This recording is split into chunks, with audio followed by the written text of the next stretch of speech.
Doctor APJ Abdul Kalam के साथ हमारी दोस्ती थी। जाकर मैंने बोला था कि sir give me an opportunity that I should play role for making first Bihari prime minister for this country in coming election 2014। तो बोले कि हिंदी नहीं आता है। तो हम बोले कि हमारा भोजपुरी आवेला, हम भोजपुरी से एम में कहीं नहीं है, हम चाइनीज भाषा पढ़े थे जवाहरलाल नेहरू यूनिवर्सिटी में। लेकिन मैं नरेंद्र मोदी के खिलाफ लड़ा था इलेक्शन 2014 में ये बनारस से। और मैं वहां से इसलिए लड़ा, लगाते हैं मुख्यमंत्री दरबार, कहते हैं जनता दरबार, नाम रखे नाम नयनसुख आंख का अंधा। यहाँ पे रील वाले को हीरो बोलते हैं, रियल वाले को पागल बोलते हैं। गांधी का मतलब होता है graduate association for national development by human initiative, कि आप बीजेपी के किसी एक कुत्ते को बना दीजिए सीएम, लेकिन नीतीश कुमार को सीएम मत बनाइए। Bihar stands for B for Bharat, I for India, H for Hindustan, और Bihari stands for born intellectual. अभी इसी राजभवन पे शिव गांधी नाम के एक शख्स आए हैं जो कि डेहरी ऑनसन से चल करके आए हैं। एक बैनर लेकर के यहाँ पे प्रचार प्रसार कर रहे हैं कि एक दिन के लिए इनको मुख्यमंत्री बनाया जाए। आप क्या है कि आपको एक दिन के लिए मुख्यमंत्री बना देना चाहिए, ये बताइए। मेरा नाम शिव गांधी है। मैं जवाहरलाल नेहरू विश्वविद्यालय से चाइनीज भाषा में ग्रेजुएशन किया और उसके बाद विगत 27 वर्षों से मैं इंडिया 2020 एक विजन था डॉक्टर एपीजे अब्दुल कलाम का, तो वो विकसित भारत का एक सोच था, उसी के लिए मैं ये डेहरी ऑनसन को अडॉप्ट किया था। और मैंने सोचा था कि जिस बिहार ने स्वतंत्र भारत को पहला राष्ट्रपति दिया, 75 वर्ष में हम एक प्रधानमंत्री नहीं दे पाए हैं। तो मुझे ऐसा लगा कि सबसे बड़ी बात है कि हमारे बिहार में आईएएस आईपीएस तो सब बन जाते हैं, अधिकांशतः बन जाते हैं, जो टॉप पे जाते हैं, जो दिल्ली जाते हैं। लेकिन बहुत से लोग जो है ना लेबर के रूप में, क्योंकि ये स्टेट जो लीडर स्टेट कभी हुआ करता था और पाटलिपुत्र जो है प्राचीन भारत की राजधानी हुआ करती थी। अभी क्या है कि बिहार का जिस तरह का अभी पॉलिटिक्स चल रहा है, ये पलटीमार पॉलिटिक्स के वजह से युवाओं में हमें लगता है कि विश्वसनीयता जो बची हुई थी वो भी खत्म हो गया है। कोई भी युवा इंटरेस्ट नहीं ले रहा है पॉलिटिक्स में। अच्छा, आप ये बताइए, एक दिन के अगले अगर मुख्यमंत्री बने तो क्या कर सकते हैं बिहार के लिए, क्या बदल सकते हैं? देखिए, सबसे पहले बिहार के लोगों को एक चीज, बिहार की अस्मिता के बारे में एक चीज बताएंगे। Bihar stands for B for Bharat, I for India, H for Hindustan, A for Aryavarta और आर फॉर युवा, और Bihari stands for born intellectual handsome and responsible Indian. तो मुझे ऐसा लगता है कि जो भी बिहार के, जिस बिहार ने स्वतंत्र भारत को पहला राष्ट्रपति दिया, 75 वर्ष में हम एक प्रधानमंत्री नहीं दे पाए। क्यों? क्योंकि हमारे पास रचनात्मक राजनीति नहीं होती है, क्रिएटिव पॉलिटिक्स नहीं होती है। आज जिस मुख्यमंत्री के शपथ ग्रहण और क्या बोलते हैं रेजिग्नेशन सिस्टम में हम सब ये आए हुए हैं, तो मुझे ऐसा लगता है कि इस व्यक्ति को बिहार ने इतना चांस दिया। मान लीजिए लालू जी के बारे में जो भी लोग कहते थे वो कहते थे, लेकिन नीतीश कुमार के रूप में कहा जाता था कि ये क्रिएटिव आदमी है, ये विकास पुरुष के नाम से जाने जाते हैं। लेकिन मुझे लगता है कि 2005 से लेकर 10 तक इन्होंने अच्छा काम किया। इन्होंने एक हमारे योजना को फॉलो किया, साइकिल योजना। मैं 2001 में 10 रुपया गवर्नर से लिया था, late VC Pandey, he was the governor of Bihar. 10 रुपया रामलखन राम रमन से लिया था, ही वॉज एजुकेशन मिनिस्टर। 10 रुपया doctor Kanti Singh, she was the member of parliament from Vikramganj. 150 आदमी से 10-10 रुपया लेकर एक साइकिल से 500 लड़कियों को साइकिल चलाना सिखाया था। हम चाहते थे, कहीं चाइनीज में कहावत है, teaching giving a fish feeding a day, teaching them how to catch feeding forever. यानी कहने एक मछली देना, एक दिन खिलाना है, और मछली पकड़ना सिखा देना, फॉर एवर हमेशा के लिए खिलाना है। मेरा ये कहना है कि इन्होंने साइकिल दिया, फॉलो किया 2007-8 में लड़कियों के लिए। लेकिन अगर साइकिल का फैक्ट्री खोल दिए होते, उस साइकिल का फैक्ट्री खोलना कोई बहुत बड़ी बात नहीं थी। एक क्रिएटिव आदमी जो नरेंद्र मोदी थे, नरेंद्र मोदी से ये जलन रखते हैं। और सबसे बड़ी बात है कि इनका इस्तीफा देने का सिलसिला और आने का सिलसिला इस बार नरेंद्र मोदी ने मजबूर कर दिया है कि आपको आना ही है भाजपा में, क्योंकि ये अभी मरे हुए आदमी हैं।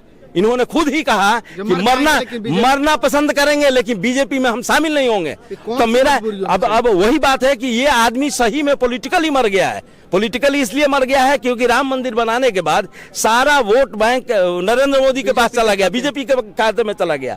और जिसके नाम पर ये लोग पॉलिटिक्स करते थे, लालू जी और नीतीश जी, ये अति पिछड़ा के नाम पे, तो 36% अति पिछड़ा है। और अति पिछड़ा के मसीहा जननायक कर्पूरी ठाकुर के लिए नरेंद्र मोदी और केंद्र सरकार ने भारत रत्न दे दिया। अब इनके पास कुछ बचा ही नहीं, मुद्दा कोई नहीं बचा, वोट बैंक कुछ नहीं बचा, पॉलिटिकली ये डेथ हो गया है। इसीलिए इन्होंने सोचा कि अब कम से कम हम मरने से अच्छा है कि हम पलट जाए। तो ये पलट रहे हैं, इसीलिए मैंने सोचा कि पलट रहे हो, क्यों पलट रहे हो? तो ये केवल कुर्सी पसंद है। अगर कुर्सी से हट जाए नीतीश, मतलब जीरो। अच्छा, एक बात बताइए, जो नीतीश कुमार कल तक इंडिया अलायंस की बागडोर संभाल करके सारा विपक्षी नेताओं को एक कर रहे थे, अब उस इंडिया अलायंस का क्या हुआ? क्योंकि सबसे बड़े नेता बीजेपी में ही चले गए। भारत एक नई सोच के दर्शकों को मैं सबसे पहले धन्यवाद देता हूं। आप जितने भी पत्रकार हैं, भारत एक नई सोच के, भारत एक नई सोच मतलब क्या, इंडिया देखिए, ये इंडिया अलायंस नहीं था, वो इंडिया अलायंस था। अलायंस शब्द जब आ जाता है और उसके बाद क्या है कि इंडिया अलायंस था और एक एनडीए अलायंस था। एनडीए को एनडीए अलायंस बोलते हैं। और आपके माध्यम से हम कहना चाहते हैं कि इन लोगों ने क्या किया था कि एनडीए अलायंस और इंडिया अलायंस, ये कुछ नहीं हो सकता, ये किसी के लिए कुछ भी नहीं है। ये लोग कुर्सी के लिए हैं, कुर्सी इनका खतरे में था, इसीलिए इन्होंने सोचा कि नहीं, छोड़ो इंडिया अलायंस, इंडिया अलायंस छोड़ दो और आ जाओ अपने लिए। तो ये अपने लिए, अपने वजूद के लिए आए हुए हैं, लेकिन वजूद बचने वाला नहीं है। मुझे लगता है कि बिहार के युवा और बिहार की जनता बहुत गुस्से में है। और इनका बीजेपी ने किन मजबूरियों में नीतीश कुमार को फिर से एक्सेप्ट कर लिया था? जो सम्राट चौधरी कहते थे कि पगड़ी तभी खुलेगा जब तक उनको उखाड़ के नहीं फेंक देंगे, फिर तो अपने में बिल्कुल आपका कहना बिल्कुल सही है। मुझे ऐसा लगता है कि इस व्यक्ति का जितना दोष है, जो ये बंदर जो होता है ना, पलटी मारता है, देखिएगा, तो मुझे लगता है कि वो जो लाठी लेके बैठा हुआ है, यानी ज्यादा वोट 79 वोट एमएलए लेके बैठे हुए हैं राजद, और 78 लेके बैठे हुए हैं बीजेपी। तो ये दोनों कम जिम्मेवार नहीं है।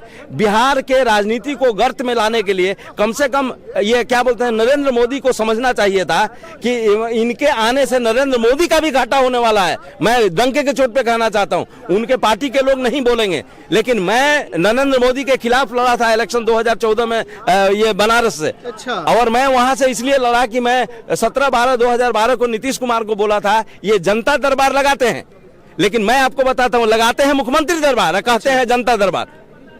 जनता पूरे हर एक डिस्ट्रिक्ट से आती है, सड़कों पे रहती है, आतंकवादियों की तरह जनता का चेकिंग होता है, जनता जलील होती है। और उसके बाद तो मैं बंद करवाया था इनका जनता दरबार एक दिन के लिए, एक साल के लिए, 1 साल बंद था जनता दरबार। जो वीडियो प्रसारण होता वो भी बंद, हाँ, वो भी बंद हो गया। तो मेरा ये कहना है कि सबसे बड़ी बात है कि ये जनता दरबार, ये ऐसा शब्द इन्होंने रचा, नाम रखा है, नाम नयनसुख आंख का अंधा।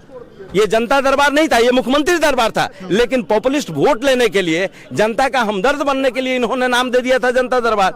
और रही बात यह है कि जनता दरबार, उसी जनता दरबार में 17/12/2012 को जाकर मैंने बोला था कि sir, give me an opportunity that I should play a role for making first Bihari prime minister for this country in coming election 2014। तो बोले कि हिंदी नहीं आता है। अच्छा। तो हम बोले कि हमारा भोजपुरी आवेला, हम भोजपुरी से एम में कहीं नहीं है, हम चाइनीज भाषा पढ़े थे जवाहरलाल नेहरू यूनिवर्सिटी में, ग्रेजुएशन वहां से किए थे। 1 साल मैं प्रेसिडेंट था नर्मदा हॉस्टल का, I got the best president award. और उसके बाद यहाँ पे वीर कुंवर सिंह विश्वविद्यालय से पीएचडी कर रहे हैं भोजपुरी से। भोजपुरी से पढ़ने के पीछे कारण यह है कि जिस भोजपुरी भाषी क्षेत्र ने पहला राष्ट्रपति दिया था, और अभी भोजपुरी के नाम पे बहुत से, जैसे कि मनोज तिवारी, रवि किशन, निरहुआ ने तो बहुत बढ़िया काम किया कि शपथ ग्रहण के समय में बोला था कि भोजपुरी को अष्टम अनुसूची में डालिए। लेकिन मैं आपको बताता हूँ, मोदी जी को भी कहना चाहते हैं कि वो आते हैं, भोजपुरी में बोलते हैं, भोजपुरी वासियों का वोट ले लेते हैं, लेकिन भोजपुरी को 8वीं अनुसूची में दर्ज नहीं कराते हैं। और सबसे बड़ी बात, नीतीश कुमार भी कभी भी ऐसा नहीं किए। तो ये कुर्सी पर बैठना चाहते हैं, लेकिन बिहार के लिए कुछ काम करना नहीं चाहते हैं। 2005 से 10 तक ट्रैक ठीक था, लेकिन उसके बाद ये कुर्सी के लालची, ये कुर्सी कुमार हो चुके हैं। अच्छा, एक आखिरी सवाल जवाब दे दीजिए, क्या लगता है कि बीजेपी में आकर के फिर से कुछ अच्छा करेंगे नीतीश? मैं आपको बताता हूं, नीतीश कुमार से कुछ नहीं होने वाला है। और बीजेपी, हो सकता है कि बीजेपी जिस चाहत में है कि हमको 40 सीट मिल जाएगा, तो 40 गो एमपी का सीट तो मिला ही था 2014 में, 19 में 39 को मिला है। तो मेरे कहने को 40 में से 39 सीट आपको मिल रहा है, 40 सीट मिल रहा है, उसके बाद भी आप कोई उद्योग धंधा नहीं शुरू कर रहे हैं, रेल कारखाना डालमिया नगर नहीं खुलवा रहे हैं, जबकि लालू जी के समय में रेल कारखाना लिया गया था, एक सारा चीनी मिल बंद हो गया। और मुझे ऐसा लगता है कि भाई ये देखिए, होता क्या है ना कि इन लोगों को ये नहीं चाहते, ये लेबर स्टेट बना के रखे हुए हैं। नीतीश जी और लालू जी, ये दोनों लोग भी लेबर स्टेट बना के रखे हैं। और एक बात बताइए, कोई भी लीडर अगर अनपढ़ होगा तो कभी नहीं चाहेगा कि हमारा एमएलए और एमपी हमसे पढ़ा लिखा हो, हमसे ज्यादा मोरलिस्ट हो, क्योंकि दबाव पड़ेगा। और ये लोग चाहते हैं कि कोई क्रिमिनल को टिकट दे दिया जाए, पैसे वाले को टिकट दे दिया जाए। तो बिहार के जितने पढ़े लिखे युवा हैं वो क्या करेंगे? तो मुझे ऐसा लगता है कि मैं यहाँ पे स्टैंड किया हूँ एक अपनी बात कहने के लिए। अगर मैं अपना यहाँ आया नहीं होता तो भारत एक नई सोच के हमारे संवाददाता से मुलाकात नहीं होती। और मैं आपको बताता हूँ, अभी जो ये क्या बोलते हैं, जितने भी एयर कंडीशनिंग वाली मीडिया है, सो कॉल्ड नेशनल मीडिया है, उसको रियलिटी से कोई मतलब नहीं है, वो सत्ता के पीछे दौड़ रही है। जैसा कि आप देख रहे हैं कि इस गेट से उस गेट तक हजारों लोग गए, आप नहीं, हमारे ऊपर नजर नहीं पड़ा। और सबसे बड़ी बात है, हम तो खुश इस बात के लिए हैं कि भारत की सोच, नई सोच को, एक नई सोच से मुलाकात करनी थी, न कि वो नीतीश कुमार के आगे पीछे दौड़ना था। तो आप भी उधर नहीं गए, इसलिए बहुत खुशी की बात है कि आपने कम से कम हमको सुना। बिल्कुल। और आप मुख्यमंत्री क्यों बनना चाहते हैं? क्या बिहार का विकास कर सकते हैं? क्या बदल सकते हैं? हमने एज ए नागरिक के रूप में 27-28 सालों से मैंने काम करके देखा। मैं प्रेसिडेंट पार्क बनाया था जवाहरलाल नई दिल्ली, यहाँ पे नई डिहरी बनाया था, और एनीकाट में डेहरी ऑनसन में मैं बनाया। क्योंकि मैं प्रेसिडेंट पार्क इसलिए बनाया था कि डॉक्टर APJ अब्दुल कलाम के साथ हमारी दोस्ती थी। When he was the scientific advisor of the government of India, we both was working together। तो मैं उनके लिए 73 किलो का केक, 74 किलो का केक, 75 किलो का केक, और उसके बाद एक पार्क बना के बच्चों को मोटिवेट किया कि भाई कलाम साहब के विजन के अनुसार काम किया जाए। और हमें बहुत खुशी थी कि भारत रत्न वैज्ञानिक राष्ट्रपति डॉक्टर APJ अब्दुल कलाम ने जिस विजन को दिया, उस पर मोदी जी भी अब 2047 वाला आप देखते होंगे विकसित भारत की बात करने लगे हैं। तो मुझे लगता है कि विकसित भारत, हमने एक नारा दिया था कि चलो मिलकर हम स्वयं करें नए भारत का नव निर्माण, नई डिहरी नया बिहार बने, विकसित भारत की प्रथम पहचान। तो मुझे लगता है कि इतना बढ़िया स्लोगन दिया था। अब मैं पब्लिक की हैसियत से काम करता आ रहा हूँ, पब्लिक की हैसियत से काम करता आ रहा हूँ, लेकिन मैंने प्रैक्टिकल में देखा कि मुख्यमंत्री जब तक नहीं चाहते हैं तब तक एक DM कोई भी काम नहीं कर सकते, एक SDM कोई काम नहीं कर सकते। मैं डेहरी ऑनसन का 18 साल से अनुमंडल दिवस मनाते आ रहा हूं। 2011 में मैंने बोला था कि 1 लाख हस्ताक्षर करके नीतीश कुमार को दिया था और कहा था कि Nitish ji let's make Dehri a district, क्योंकि डेहरी में DIG है, SP है, BMP कमांडेंट है, उसके बाद भी डिस्ट्रिक्ट नहीं है। तो मुझे ऐसा लगता है कि देखिए, CM के बिना एक पत्ता नहीं हिल सकता। CM अगर नहीं चाहे तो कोई भी DM कोई भी क्रिएटिव काम नहीं करता है, क्योंकि DM जो है वो सत्ता के अनुसार काम करने लगा है, संविधान के अनुसार काम नहीं करता है।